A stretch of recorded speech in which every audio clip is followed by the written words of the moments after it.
Hello friends, कैसे हो आप सब लोग। कैसी है मेरी ब्रू आर्मी। पढ़ रहे हो ना। पढ़ाई तो अच्छी चली रही होगी। दिन तो बर्बाद नहीं किया ना आज अपना। ठीक है, दिन बर्बाद मत करना बस। ठीक है ना, बाकी तो कोई दिक्कत नहीं है। आप भले कुछ भी करो, ठीक है ना। लेकिन एक होता है ना 5 से 7 घंटे 6 घंटे मिनिमम कम से कम अपनी जो भी आपका गोल हो ना उसके ऊपर देना है अपन को। लेकिन सबसे बड़ी बात, हम अपना टाइम दे भी देते हैं अपने गोल्स को। ठीक है। और अगर मैं अपने सेक्शन की बात करूं, आप जानते हो अभी प्रिपरेशन चल रही है पीएसयू के एग्जाम की। हम पढ़ भी लेते हैं, प्रीवियस ईयर के क्वेश्चंस भी सोल्व कर लेते हैं। लेकिन कई बार क्या होता है ना, हमारा क्वेश्चन सोल्व करने का तरीका या पढ़ने का तरीका सही नहीं होता है। कई बार आपने सुना भी होगा, और मेरा तो एक्सपीरियंस हो चुका है इतना कि शुरू के अटेम्प्ट्स में एग्जाम के कि पढ़ता बहुत सही था, रहता था ना, क्वेश्चन वगैरह कर भी लेता था, लेकिन वहां एग्जाम में नंबर नहीं आते थे। एक्चुअल एग्जाम में तो पता नहीं चलता था कि यार नंबर क्यों नहीं आ रहे हैं यार, अपन पढ़ के भी पूरा जाते हैं। ठीक है। तो कई बार क्या होता है, अपने क्वेश्चन लगाने का तरीका सही नहीं होता है। ठीक है ना। तो उसके बारे में भी अपन बात करते हैं कि क्वेश्चन कैसे लगाने चाहिए अपन को। मतलब होता है ना, अगर आप प्रीवियस ईयर के क्वेश्चन लगा रहे हैं ईएस या मतलब होता है ना गेट के या आरके जेएन के आप क्वेश्चन लगा रहे हैं, तो सबसे पहले ये नहीं करना है आपको कि क्वेश्चन नहीं आ रहा है तो आप सॉल्यूशन देख लो डायरेक्ट। ये सबसे बड़ी मिस्टेक करते हैं। मतलब देखो, मेरे को पता है कि जिनको पता होगा ये चीजें वो जानते हैं कि सॉल्यूशन डायरेक्ट आपको नहीं देखना है। आपके पास जितने भी नोट्स अवेलेबल है, जो भी उसका फॉर्मूला है, जो भी कंसेप्ट है ना, आप देखो एक बार अपने नोट्स में कहीं पे भी देखो। अगर न्यूमेरिकल है तो उसको सोल्व करने की खुद से कोशिश करो। ठीक है ना। एक बार में गलत हुआ है कोई दिक्कत नहीं, आप 10 क्वेश्चन करोगे या 50 क्वेश्चन करोगे। आप एक अपन 50 का पैरामीटर लेके चलते हैं। आपने 50 क्वेश्चन गेट के 1 मार्क्स के सोल्व किए, ठीक है, पर्टिकुलर किसी टॉपिक के। आपने जब आंसर की देखी तो आपने देखा कि 30 तक आपके राइट है, मतलब अप्रोक्स होता ही आपके 25 to 30 क्वेश्चन राइट हो ही जाते हैं। ठीक है। और बचे हुए 20, उसमें से 8 से 10 क्वेश्चन आ रहे नहीं होते हैं और 8 से 10 गलत हो जाते हैं। तो जो गलत क्वेश्चन हुए है ना, उनका क्या करते हैं बहुत सारे लोग, डायरेक्ट सोल्यूशन देख लेते हैं कि हाँ ये ऐसे होगा, ये ऐसे होगा, मुझे समझ में आ गया। जबकि वो समझ में नहीं आता है, वो आपको केवल एक शॉर्ट टर्म मेमोरी में चला जाता है कि थोड़े टाइम के लिए आपको याद रहता है कि आपने ये क्वेश्चन इस तरीके से सोल्व किया था। जबकि आपको एक्चुअल में पता नहीं होता है कि इस क्वेश्चन की क्या डिमांड थी, अपन को उस समय एग्जाम के उस एनवायरमेंट में क्वेश्चन अपन से सोल्व क्यों नहीं हुआ जब अपन 50 क्वेश्चन को एक साथ सोल्व कर रहे थे। ठीक है। तो आप क्या होता है, वो 10 क्वेश्चन जो नहीं आते ना, उनको वापस से आप कुछ फॉर्मूला, जो भी उनका रिलेटेड फॉर्मूला अगर आपको नहीं आता है ना, आप नोट्स में देखो, लेकिन उसका सॉल्यूशन मत देखो, बस एक बार खुद से करने की कोशिश करो। ठीक है। अगर हो जाता है, फिर भी ऐसे होंगे कि 4-5 क्वेश्चन आपके हो जाएंगे, 5 से 6 क्वेश्चन। उन पे आप थोड़ा होता है ना कि कुछ भी अगर आप मार्क लगा लो कि हाँ ये क्वेश्चन मुझे एक बार वापस से करने हैं, और फिर भी 3 से 4 क्वेश्चन अटकेंगे आपके। फिर आप एक बार होता है ना कि उनको वापस से कोशिश करो। ठीक है। उस टाइम में नहीं आ रहे हैं तो जब भी आप दूसरी बार पढ़ने बैठो, होता है ना कई बार आपका माइंड ही नहीं होता है कैच करने के लिए कि हाँ यार अब मैं थक चुका हूं, एग्जॉस्ट हो चुका होता है, तो उस समय एफिशिएंसी नहीं आती है। तो बाद में उनको सोल्व करके देखो। अगर बाद में भी उनका आपको सोल्यूशन नहीं मिलता है 2-3 क्वेश्चन का, तो आप उनका मतलब होता है ना कि सोल्यूशन देखो फिर तरीके से कि हाँ इनका क्या सोल्यूशन दिया हुआ है और मैं कहाँ मिस्टेक कर रहा था, और उन पे मार्क लगा लो कि ये मुझे एक बार वापस से अच्छे से देखना है और वापस से इनकी प्रैक्टिस करनी है। ठीक है। और वही क्वेश्चन प्रैक्टिस करने के होते हैं एक्चुअल में, आप भी जानते हो। ठीक है। तो ये राइट प्रिपरेशन स्ट्रेटेजी है प्रीवियस ईयर क्वेश्चंस को सोल्व करने की। ठीक है। अब अपन बात करेंगे कि टेस्ट सीरीज कौन सी बेटर होती है। ठीक है। तो टेस्ट सीरीज के बारे में सब ये कहेंगे कि मेडिजी की टेस्ट सीरीज अच्छी होती है, आईएएस मास्टर की अच्छी होती है, बट वो होती है आईएएस और गेट के लिए। ठीक है। मैंने भी खुद मेडिजी से प्रिपरेशन की है, क्लासरूम स्टूडेंट रहा हूं, और मैंने मेडिजी की ऑफलाइन टेस्ट सीरीज भी दी है आईएएस की, और ऑनलाइन तो दी है। आईएएस मास्टर की भी दी है, तो एस अकेडमी की भी दी है मैंने। एस अकेडमी कम दी, लेकिन आईएएस मास्टर की मैंने ईएस के लिए प्रीफर की थी, नॉन टेक के लिए। ठीक है। तो वहां उस लेवल पे अगर आप देखो ना, तो उनकी टेस्ट सीरीज बहुत बेटर है। बट अगर अपन पीएसयूज के लेवल पे आते हैं ना, तो एक तो पीएसयूज की कोई भी टेस्ट सीरीज उन्होंने डिजाइन नहीं की हुई है। दूसरी बात कि अगर अपन देखते हैं एसएससी जेई की भी बात करते हैं ना, अगर मेडिजी की, तो मेडिजी वालों की एसएससी जेई की आप टेस्ट सीरीज की एक बार प्राइस देखना, आपको 1500 या 1700 समथिंग आपको प्राइस मिलेगी। तो मेरे को बिल्कुल वर्थ इट नहीं लगी, और काफी कम टेस्ट दिए हुए थे। ठीक है। लेवल भले ही बहुत अच्छा होगा मेडिजी का, बट देखो मेरे को वर्थ इट नहीं लगी एसएससी जेई के लिए। हमें पता है उतना लेवल एसएससी जेई का नहीं आता है। अगर अपन आरआरबी जेई का भी एग्जाम दिया था अपन ने, और जितने भी थोड़ा बहुत एग्जाम टेक्निकल का हुआ है, तो टेक्स्ट बुक वगैरह की टेस्ट सीरीज भी मैंने उस समय दी थी, तो मेरे को थोड़ा वर्थ इट लगी। और अभी भी जब अपन पेपर देते हैं ना एसएससी जेई के, तो वहां प्रीवियस ईयर के क्वेश्चंस और काफी सारे मॉक टेस्ट मिल जाते हैं वहां पे प्रैक्टिस के लिए। जैसे कि सिमिलर आप देखोगे ना, तो लेवल उनका आपको वही नजर आएगा जो एसएससी जेई के क्वेश्चंस का था, और आपको प्रैक्टिस ही तो करनी है। ठीक है। प्रैक्टिस करोगे तो गलतियां कम होगी, तो वही चीज है। और पर्टिकुलर अगर आप किसी होता है ना पीएसयूज की प्रिपरेशन कर रहे हैं ना, तो आपको वो वाली टेस्ट सीरीज भी यहाँ पर टेक्स्ट बुक या ग्रेडअप पे मिल जाएगी। तो मैं अपनी जो मैंने खुद से परचेस की है ना, मैं आपको उसी टेस्ट सीरीज के बारे में बताऊंगा। अगर आपको और कोई टेस्ट सीरीज अच्छी लगती है तो आप यहाँ पर कमेंट सेक्शन में बता सकते हैं। ठीक है। मैं तो जो मैंने टेस्ट सीरीज परचेस की है मैं उसके बारे में आपको बताऊंगा। मैंने 3 टेस्ट सीरीज यहाँ से परचेस की है। पहला मैंने टेक्स्ट बुक की ली थी, उसके बाद मैंने ग्रेड अप की ली, और तीसरी अड्डा 24x7 वाली मैंने ली। ठीक है, तो तीनों में से कौन सी टेस्ट सीरीज सबसे बेटर है, और तीनों का डीपली एनालिसिस करके मैं आपको बताऊंगा कितने टेस्ट दिए हुए हैं तीनों में, ठीक है, और क्या लेवल है, ठीक है ना, और कहां से आप प्रैक्टिस कर सकते हो और क्वेश्चंस का, ठीक है ना, उसके बारे में अपन अच्छे से बात करते हैं। आपका टाइम नहीं खराब करते हो, अब डायरेक्ट अपन टेस्ट सीरीज के ऊपर आते हैं। तो अपन टेक्स्ट बुक की टेस्ट सीरीज के बारे में बात कर रहे थे, तो उसके बारे में अपन आगे बात करते हैं कि मैंने मतलब होता है ना कि कौन से टेस्ट में एनरोल किया हुआ है। वैसे तो आपको सबको पता ही होगा कि टेक्स्ट बुक की जो टेस्ट सीरीज का सब्सक्रिप्शन होता है वो 1 ईयर वाला ही मतलब होता है ना कि बेनिफिशियल रहता है, तो आप भी वो वाला ले लो अगर आपको ये वर्थ इट लगती है तो मैं आपको बता देता हूँ कि मैंने कौन से टेस्ट सीरीज में एनरोल किया हुआ है। ये देखो आप, मैं मैकेनिकल सेक्शन की बात करता हूँ, ये अभी उन्होंने ऐड किया है प्रीवियस ईयर का सेक्शन। अब देखो अपन इसको देखते हैं, थोड़ा लोड होने में टाइम लग रहा है। प्रीवियस ईयर पेपर के अंदर यहाँ पर देखो ये 2019 के सारे पेपर दिए हुए हैं यहाँ पर, फुल सिलेबस टेस्ट, ठीक है ना। उसके अलावा अगर अपन सब्जेक्ट वाइज टेस्ट देखें तो वो भी सारे टेस्ट दिए हुए हैं इन्होंने, ठीक है ना। तो प्रैक्टिस के लिए मुझे लगता है कि मोर देन सफिशिएंट है, ठीक है ना, ये वाले टेस्ट। ये एसएससी जेई सेक्शन हो गया, उसके अलावा एसएससी जेई की यहाँ पर फुल टेस्ट सीरीज है, ठीक है ना, यहाँ पर जो उन्होंने टेस्ट सीरीज डिजाइन की है। इसके अलावा यूपी RVUNL की टेस्ट सीरीज है IN की, ठीक है ना, ये भी देखो सेम जो अपने PSUs के एग्जाम का पैटर्न है उसी पैटर्न पे यहाँ पर टेक्निकल सेक्शन के जो क्वेश्चन है डिजाइन किए हुए हैं, तो वो वाली टेस्ट सीरीज भी मैंने एनरोल की हुई है, ठीक है। ये टेस्ट सीरीज अभी मैंने इतने सारे पेपर इसलिए छोड़े हुए हैं क्योंकि एग्जाम की डेट अभी तक PSUs के एग्जाम की आई नहीं है, और अभी से अगर सारे टेस्ट दे लेंगे तो फिर बाद में रिवीजन के लिए क्या बचेगा अपने पास, क्योंकि जितने लास्ट में अगर अपन प्रैक्टिस करते हैं ना तो उतना ही बेटर होता है, क्योंकि अपनी एक होती है ना कि एफिशिएंसी और स्पीड भी, थोड़ी एक्यूरेसी वगैरह बढ़ जाती है। और ये कोल इंडिया की टेस्ट सीरीज है, उसके बाद से मैंने ये टेक्स्ट बुक का सब्सक्रिप्शन लिया था, और ये NLC की है। तो आपको यहाँ पर सारे PSUs के एग्जाम मिल जाएंगे। देखो UPPSC IN है ना, कोल इंडिया के है टेस्ट सीरीज भी, आपको पता है पैटर्न सेम था विजाग स्टील और कोल इंडिया का, केवल एक टाइमिंग का डिफरेंस है। तो आप यहाँ से प्रैक्टिस कर सकते हैं, क्वेश्चन सेम लेवल के मिलेंगे आपको। NLC के भी हैं यहाँ, सब्जेक्ट वाइज और फुल सिलेबस टेस्ट आपको सारे मिलेंगे, ठीक है। ये UP RVUNL का है, SSC JEE का है। तो देखो आप, अगर आप देखोगे तो कम से कम आपको, मेरे को लग रहा है यहाँ पर 200 से ऊपर टेस्ट होंगे, ठीक है ना। तो ये टेस्ट सीरीज आपको मिल जाएगी। इसके अलावा जो मुझे टेस्ट बुक का सबसे अच्छा पार्ट लगता है ना, वो ये है इसका नॉन टेक्स्ट सेक्शन, ठीक है। ये देखो टॉप 5100 जनरल स्टडीज MCQs, क्योंकि आप जानते हो कि टेक्स्ट बुक डिज़ाइन ही नॉन टेक की मतलब होता है ना एग्जाम के लिए है। तो अगर आप यहाँ पर देखोगे ना तो यहाँ पर RRB NTPC RRB loco pilot वगैरह जितने भी एग्जाम हैं, ठीक है ना, वो सारे एग्जाम आपको यहाँ पर मिलेंगे। यहाँ पर लोगो आ गया था, ठीक है। वो सारे एग्जाम के आपको क्वेश्चन यहाँ पर मिलेंगे, और आपको पता है कि जितने भी नॉन टेक के एग्जाम होते हैं ना उसके लिए तो सबसे ज़्यादा वर्थ इट ही यहाँ पर टेक्स्ट बुक की टेस्ट सीरीज है।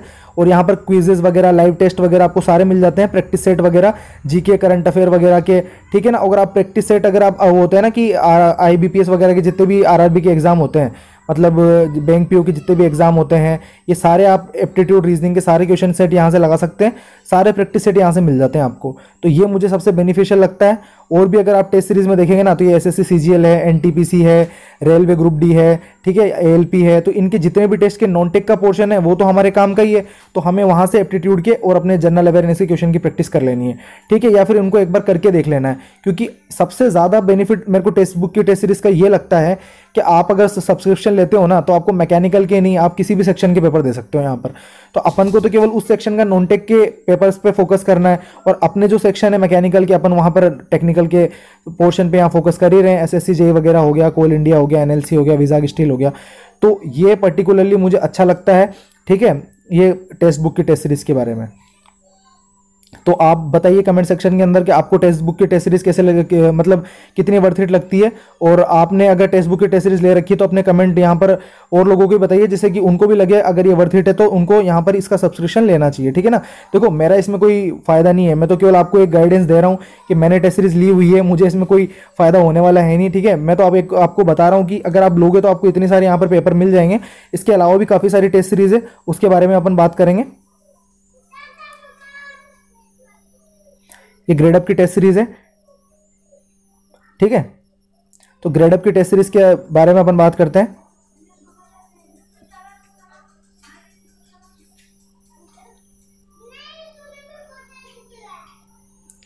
देखो ये ग्रेड अप की टेस्ट सीरीज है, यहाँ पर मैंने इसका सब्सक्रिप्शन लिया हुआ है, साल भर का ग्रीन कार्ड यहाँ पर होता है, ठीक है ना। तो रिकमेंडेड एग्जाम इन्होंने यहाँ पर दिए हुए हैं। इसके अंदर सारा टेक्निकल पोर्शन ही केवल मैं मतलब एक्सेस कर सकता हूँ, इसके अलावा यहाँ पर मैं नॉन टेक पोर्शन एक्सेस नहीं कर सकता, ठीक है। तो ये ग्रेड अप की टेस्ट सीरीज के हैं, ये एनएलसी के हैं एग्जाम, ठीक है। 11 टेस्ट है और मैकेनिकल की ही मैं एक्सेस कर सकता हूँ। टेक्स्ट बुक में तो मैं सिविल इंजीनियरिंग या फिर इलेक्ट्रिकल इंजीनियरिंग किसी का भी नॉन टेक पार्ट भी एक्सेस कर सकता था। तो यहाँ पर केवल मुझे मैकेनिकल के सारे के पेपर मिलेंगे। इसरो के यहाँ पर जो टेक्नीशियन वगैरह की पोस्ट निकली हुई थी उसके हैं, गेट के यहाँ पर मिल जाएंगे, आईएएस के मिल जाएंगे, बट यहाँ पर एनएलसी विजाग स्टील के यहाँ पर मेरे को पेपर मिलेंगे और एसएससी जेई के भी पेपर यहाँ पर है, ठीक है। यहाँ पर शायद अभी दिए हुए नहीं होंगे, बट एसएससी जेई के भी यहाँ पर पेपर है। और सबसे बड़ी बात जो यहाँ पर सबसे अच्छी चीज़ मुझे लगती है ग्रेड अप की, यहाँ का इनका मॉक टेस्ट होते हैं, ठीक है। ये लाइव मॉक टेस्ट होते हैं जिनका 24 आवर्स का टाइम होता है, आपको अटेम्प्ट करने होते हैं। जैसे कि इस वाले मॉक को मैं अटेम्प्ट करूँगा, तो ये मुझे सबसे वर्थ इट लगते हैं। और इसका जो लेवल है ना ग्रेड अप का, वो टेक्स्ट बुक से काफ़ी अच्छा है। मतलब एक होता है ना, काफ़ी अच्छा लेवल ये सेट करते हैं। अब देखो ये जितने भी मैंने मॉक टेस्ट दिए हैं ना, उसमें मैं 30 मिनट का पेपर होता था और 50 मार्क्स के क्वेश्चन थे। और देखो यहाँ पर 1555 स्टूडेंट में से 108 रैंक थी मेरी और 30.75 स्कोर था और कट ऑफ में यहाँ से मिस कर गया। अगर आप इन पेपर को अटेम्प्ट करेंगे तो आपको पता लगेगा कि कितना यहाँ पर लेवल इन्होंने अच्छा सेट किया हुआ है। और मैंने अपना बेस्ट दिया, तो जिस तरह से मेरी प्रिपरेशन थी उस टाइम, तो उस हिसाब से मैंने अपना दिया। और उस समय मेरे यहाँ पर 31 लगभग मेरे मार्क्स थे और अभी तो अच्छी प्रिपरेशन चल ही रही है। अब देखो ये यहाँ पर है, ये मैंने मॉक टेस्ट दिया था, इसमें मेरे 32 थे और यहाँ पर भी मैं कट ऑफ मीट नहीं कर पाया। इनकी कट ऑफ जनरल की 37 थी, ठीक है ना। तो लेवल काफ़ी अच्छा सेट करते हैं, उसके बाद कट ऑफ भी ये काफ़ी हाई रखते हैं, जिससे कि आपको एक होता है ना, अपना लेवल यहाँ पर बढ़ाने में आपको बहुत हेल्प मिलती है। तो बेसिकली ये ग्रेड अप की टेस्ट सीरीज़ है। इसके अलावा मैं आपको अड्डा 24/7 की टेस्ट सीरीज़ बताता हूँ।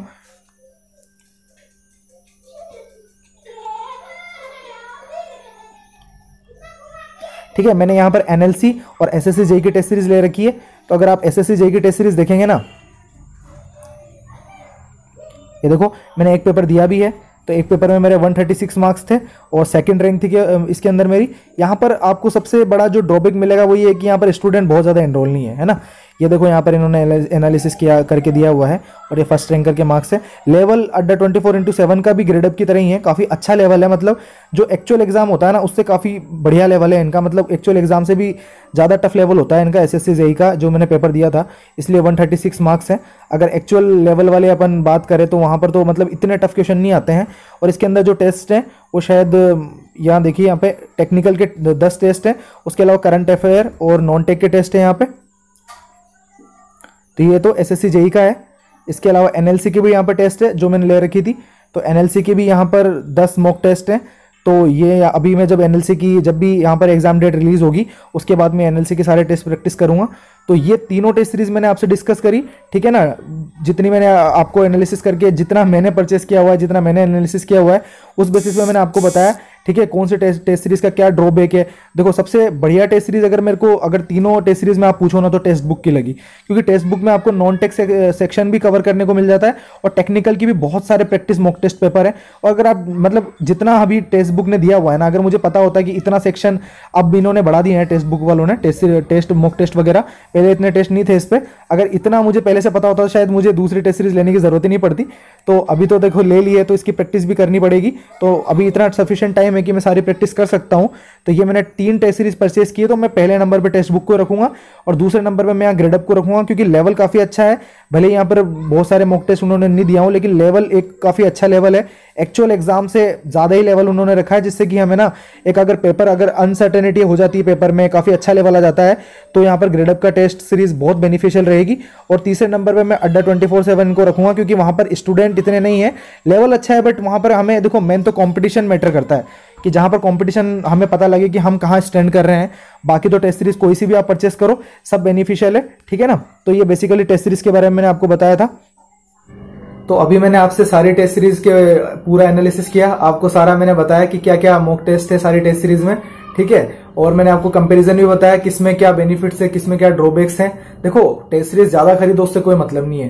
ये तो मैंने अभी बीच में काफी टाइम पहले खरीदी थी, क्योंकि मुझे उस समय लगा कि टाइम मेरे पास काफी है, ठीक है ना। और अभी तक एग्जाम डेट आई भी नहीं, तो जब भी आएगी तो मैं सारे टेस्ट को एक्सेस कर लूंगा और एक बार मेरा रिवीजन अच्छे से हो जाएगा जो भी मैंने पढ़ा हुआ है। क्योंकि बार बार एक ही चीज को मैं नोट्स को पढ़ता रहूं या फिर क्वेश्चंस को करता रहूं जो प्रीवियस ईयर के हैं, तो कितनी बार होता है ना कि एक आलस से आने लग जाते हैं। तो अगर मैं टेस्ट सीरीज के क्वेश्चन से प्रैक्टिस करूंगा ना, तो मेरा थोड़ा जो मिस्टेक होगी वो कम हो जाएगी, ठीक ठीक है। तो मैंने तो इस वजह से ली है। अगर आप एक भी टेस्ट सीरीज परचेस करते हैं केवल टेक्स्ट बुक की, तो वही मेरे हिसाब से सबसे सही सफिशिएंट रहेगी, ठीक है ना। इसके अलावा ग्रेडअप की एक लेवल है टेस्ट का, ठीक है। टेक्स्ट बुक के लेवल है ना जो, वो एकदम जैसे एसएससी जेईई का पेपर देते हो ना एक्चुअल में, उतना ही लेवल है, कोई हार्ड, बहुत ज्यादा हार्ड लेवल नहीं है। और ग्रेडअप में थोड़ा अच्छा लेवल के न्यूमेरिकल्स दिए हुए हैं, ठीक है ना। मैं आपको कंपैरिजन बता रहा हूं, है ना। और जो आपको टेक्स्ट बुक की टेस्ट सीरीज है वो सबसे मतलब होता है ना कि आपको वर्थ इट रहेगी प्राइस के रूप में, ठीक है ना। आपको 250 पौने 300 का सब्सक्रिप्शन मिल जाएगा, जबकि आपको ग्रेडअप में थोड़ा ज्यादा इन्वेस्टमेंट करना पड़ सकता है, 400 रुपए का ऐसे कुछ होता है ना, 400 या 500 का होगा उसका मैकेनिकल, केवल मैकेनिकल सेक्शन का, ठीक है ना। और अगर आप अड्डा 24x7 का देखते हो तो उसमें पर्टिकुलर एग्जाम के हिसाब से टेस्ट सीरीज आपको परचेस करनी पड़ेगी। अगर आप एसएससी जेईई की लेना चाहते हो तो आप एसएससी जेईई की लो, तो वो भी आपको 200 रुपीज समथिंग लगेगी, या फिर 150 अगर ऑफर है तो, ठीक है। और अगर आप एनएलसी का लेना चाहते हो तो वो भी लगभग सेम ही है, ठीक है ना। तो ये प्राइस है इनकी, मतलब इकोनॉमिकल है, ज्यादा कुछ बहुत ज्यादा प्राइस नहीं है। अगर आप तीनों टेस्ट सीरीज की बात करो ना तो आपको 1000 रुपीज के अंदर अंदर आपको तीनों टेस्ट सीरीज पड़ जाएगी। जबकि अगर अपन मेडिसी और इनकी टेस्ट सीरीज देखते हैं ना तो आपको 1500 है ना, 1500 1700 में अगर आपको टेस्ट सीरीज लें और वहां पर 10 से 15 टेस्ट अपन दें तो मेरे को उतना वर्थ इट नहीं लगता है, ठीक है ना। लेवल जिस हिसाब से एग्जाम का है उस हिसाब से मेरे को ये टेस्ट सीरीज सारी बेस्ट लगती है। आप मुझे गाइड कर सकते हैं, हो सकता है कि मेरे हिसाब से ये टेस्ट सीरीज सही हो, आपके हिसाब से कुछ और हो, ठीक है। आपकी प्रिपरेशन बहुत अच्छे लेवल पे हो तो आप भी यहाँ पर गाइड कर सकते हैं, क्योंकि अपन देखो यहाँ पर स्ट्रगल कर रहे हैं और अपन सबको सिलेक्शन लेना है, ठीक है ना। तो ये मत सोचो कि नहीं यार मुझे तो अपना कंपटीशन कम करना है, मैं किसी को कुछ नहीं बताऊंगा, इससे कभी किसी का भला नहीं हुआ है, समझे ना। अगर आप ये सोच रहे हो कि मैं प्रिपरेशन कर रहा हूं, मैं अपनी स्ट्रेटेजी किसी को नहीं बताऊंगा, मेरा ही सिलेक्शन हो जाएगा, तो ऐसा कुछ नहीं होता है, ठीक है ना। आप अपनी प्रिपरेशन स्ट्रेटेजी शेयर करो, ठीक है। और कौन सी बुक आपको बेस्ट लगती है वो आप बताओ, ठीक है ना। और कौन सी टेस्ट सीरीज आपको बेस्ट लगती है वो आप बताओ, जिससे कि अपन सब प्रैक्टिस कर सके और एक हेल्दी कंपटीशन अपने बीच में बना रहे, ठीक है ना। देखो मैं तो इसी में बिलीव करता हूं कि जो आपको सबसे अच्छी नॉलेज अपने फील्ड में होना, आप उसको आप यहाँ शेयर करो लोगों के साथ, ठीक है। तो वो आपके लिए भी उतनी बेनिफिशियल रहेगी और सामने वाले को भी जब उससे कुछ बेनिफिट मिलेगा ना तो आपको दिल से बहुत खुशी होगी, ठीक है। फिर मिलते हैं किसी सीरीज में आगे, ठीक है ना। स्ट्रगल स्टोरीज के सीरीज में हम फिर से मिलते हैं जब किसी एग्जाम की यहाँ पर डेट वगैरह आएगी और जब जरूरत लगेगी मुझे कि मुझे किसी एग्जाम के लिए पर्टिकुलर वीडियो बनानी चाहिए। तब तक आप अपनी प्रिपरेशन अच्छे से रखिए, अपनी इम्यूनिटी को अच्छा रखिए, अपन को एग्जाम देने हैं। और ठीक है, टिल देन ध्यान रखिए अपना, bye bye, take care, sayonara.